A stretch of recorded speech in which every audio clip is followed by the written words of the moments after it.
What is going on, guys? Today we are looking at the Ultimate Edition pre-order bonuses for FIFA 23. If you're tired of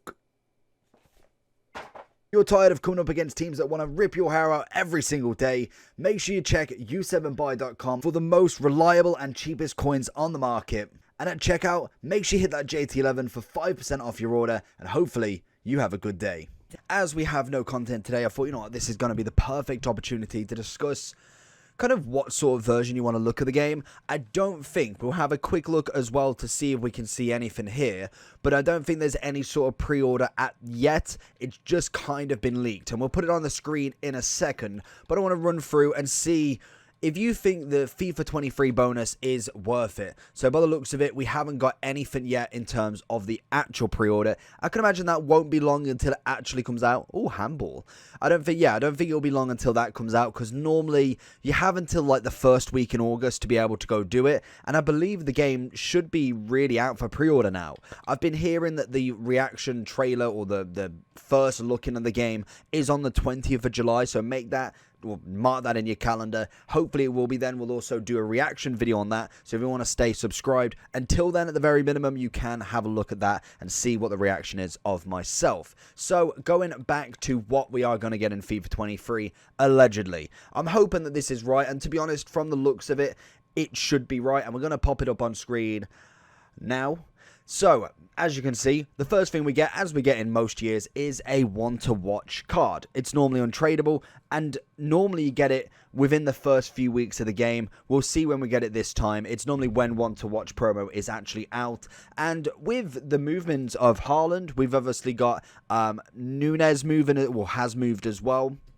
We had the option to De Jong moving, but unfortunately not. I believe the Lauan deal is not fully done yet. There is a few players that are still yet to be kind of movement just yet, but that could mean a decent one to watch. Normally the promo lasts a couple of weeks, maybe a month at best, and then there's not really anything to really go by. But the one to watch is I'll absolutely take. If it's an untradeable for free card, if you manage to get a Haaland or a Nunez, hopefully they do quite well this season and we get a lot of special cards for them that are performing based.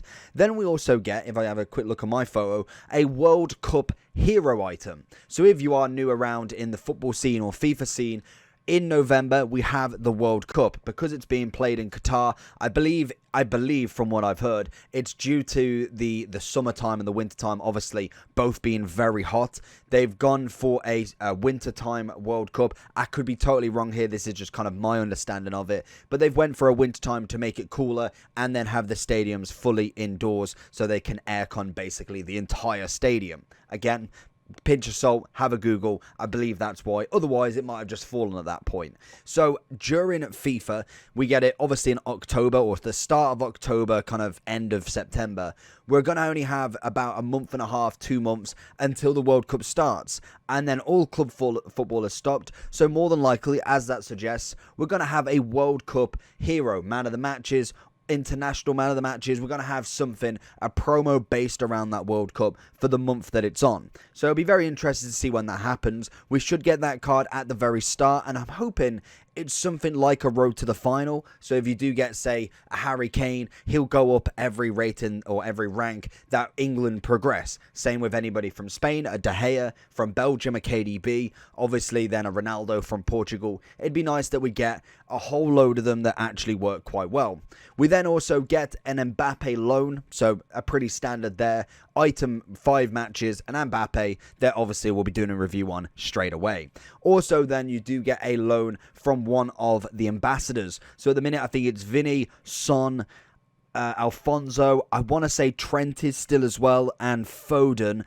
There might be a couple more, but it's just based around them. Normally there is the same free pick options. On the photo, as you can see, it's Vinny, Davis and Son. So I don't know if there's going to be a more select version or it is just going to be them free. So you're definitely going to get a loan of one of them at some point. But also in the first season, we tend to get a few loans as well. Then also, if we go to the left, we get 4,600 FIFA points. I personally don't know if this one is true. I don't think we've ever got FIFA points. Normally you get packs. You get 1 or 2 packs every week for like 20 something weeks. And it's normally jumbo premium gold packs. 2 of them every Monday. or every date that it's actually official until the end of the game. Oh, I think it's normally by January, I want to say, that it finishes. So whether that's right, I'd be very skeptical, but it could be, most definitely could be. You then also have career mode homegrown talent and also up to 3 days early access. You go on top of that, we get the EA access, which is the EA Play. We'll be definitely announcing that when we can get it, and what you want to do to be able to get that done with whatever accounts in the most efficient way, basically, to use them 10 hours. Most of the time we find, or somebody finds a way around it so you can get more than 10 hours, but also you can have multiple accounts if you are doing content. I personally have 3 accounts that just roll on, roll off for the 10 hours, and I can get as much content done before the game comes out. So that at the minute is what we're seeing from the leaks. I've seen that image a couple of times now, so I wanted to see what you guys kind of think about that. Would you actually be wondering whether you want to buy the Ultimate Edition or not? I think personally it's definitely the standard bonus that would get. I think the only thing that's quite different this year is getting the FIFA points, and normally I put a few of them on to start with just to boost the club up straight away, and I think quite a lot of other people will do the same. But I think the value of that 4,600 FIFA points is, I want to say, relatively worth it. If we have a look on the screen, it is 4,600 is £30 worth. So if that is true, I know normally they do the packs and it's technically equates to around about that. If you think that the bonus kind of Ultimate Edition normally is around about £100, I'd say that's probably bang on, because if we get £30 worth of FIFA points, that takes it down to £70. A game normally is around about 50 to 60 now as a new gen. We then get a one to watch card and a World Cup card and some obvious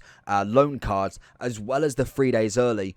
I think the Ultimate Edition is normally a no-brainer. Let me know down below what your thoughts are. I just thought we'd do a quick video just to see what you think about this, because I think it's not a bad little bonus, and definitely the FIFA points would be probably the most beneficial we've seen so far. So let me know down below what you think. Make sure you do like and subscribe on this if you do want to see more in-depth leaks and kind of look-ins on new content. And have a good day. I'll catch you all for the next one. Peace.